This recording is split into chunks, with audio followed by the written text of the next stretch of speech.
running a lot of money. Baker, so obsessed, but guess who's as obsessed? Brian Henry right here. It was a huge weekend for Captain Marvel for sure. We're so excited to talk about this, raking in $455 million at box offices around the world. This was the second largest global opening of any superhero movie and the 6th best global box office premiere ever. That inspired us to create a segment we're calling The Good, The Bad, The Avengers. Okay, Brian, I'm gonna let you kick it off here. We have to start with the good. What'd you like the most? The good was Carol Danvers, okay? She was rad before a Tesseract exploded and gave her a lot of powers, right? We didn't get the usual zero to hero thing. She was in the Air Force. She was hanging out at bars. She had a whole life. And she was probably gonna do something really awesome even if she didn't get superpowers. She didn't need a radioactive spider in there, a government experiment. She was cool. But then she got cooler. And then she got cooler, and that's okay. Happened. But we don't usually get to see them start cool. Yeah, so that was nice. That is so true. Yeah. So they're like nerds that don't have friends like Peter Parker. Exactly. Yeah. Exactly. What else was good? Goose. Goose. Goose. Maybe the cutest sidekick we've seen since Baby Groot. Goose is a cat. Yes. By the way, spoiler alert. We should have said that off the top. We are spoiling the crap out of this. I can say crap, right? Yeah. So if you haven't seen it, tune out now. Go ahead. Goose is a cat. Goose is a cat. But? Kind of. He's also a flirkin, as Samuel L. Jackson learns the hard way. And Samuel L. Jackson has a lot of chemistry with this cat, which is good because there was some behind-the-scenes drama between the cat and Brie Larson herself. It turns out she's allergic. Yes. And she's not just like, oh, a cute sneeze allergic. It's like hives allergic. So I don't know if that's, not good news for the sequel, I guess. But Goose has a bigger part to play than just being cute. Okay, because flirkins are pretty tough. Yes. In fact, he maybe saves our heroes' lives a few times throughout the film. Can I tell you my favorite part about the flirkin, the cat? So again, spoiler alert, we learn how Nick Fury loses his eye, and it's because a cat scratched out his eyeball. It's nothing that cool. A flirkin cat. A flirkin cat. Okay, fine. It's not just a cat. The flirkin has tentacles that come out of its mouth, so it's not just a cat. It's like this beast. Well, that was another good thing that we finally solved a mystery. We didn't know why he had that patch on. So cool. Thank you, Captain Marvel, for answering our questions. All right, let's talk about the bad though, because not everything was the bad. And this could be controversial. I don't know how you feel about this.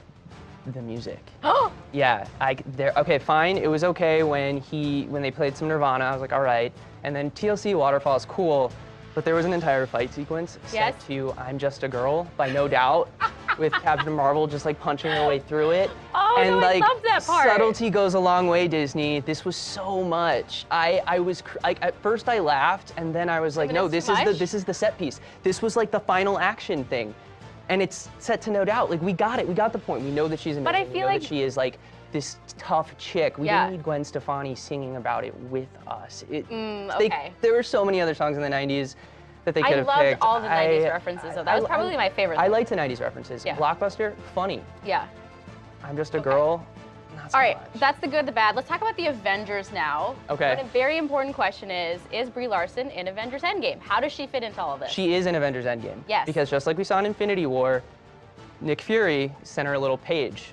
And we found out that she tricked it out with all this like cool Kree technology, and that's how he was able to contact her, and that's how she's gonna show up. Which in our mid-credits scene, which again, spoiler alert, we see. Yes. Okay, we see Scarlett Johansson, Black Widow, we see Captain America, we see Hulk. They're trying to figure out what to do about all these people that disappeared. And they're checking out this weird little pager. And then who shows up? She appears! 2 lines. Where's Fury? Boom, end scene. Everyone explodes. That's like what made me give the movie like a B, just based on those 2 minutes. Copy. Okay, so that's what we think about the movie. Let's see what the internet is thinking, or actually wondering about the movie.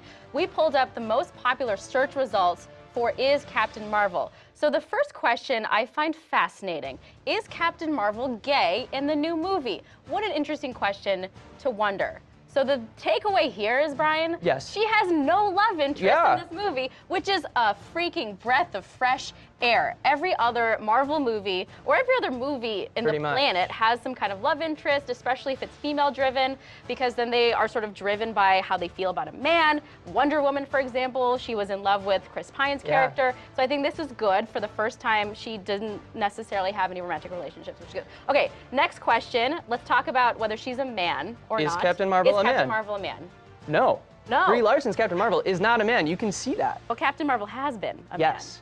And Nora, that is because back in the 60s when he was created, He went by the name Walter Lawson, and Carol Danvers was just a love interest to him.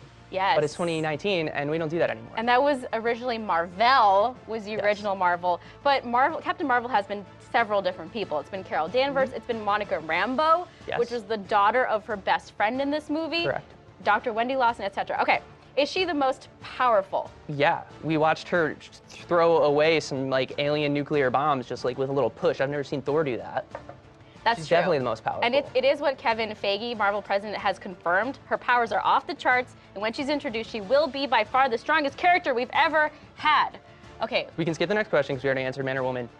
Is Captain Marvel the first Avenger? Yes.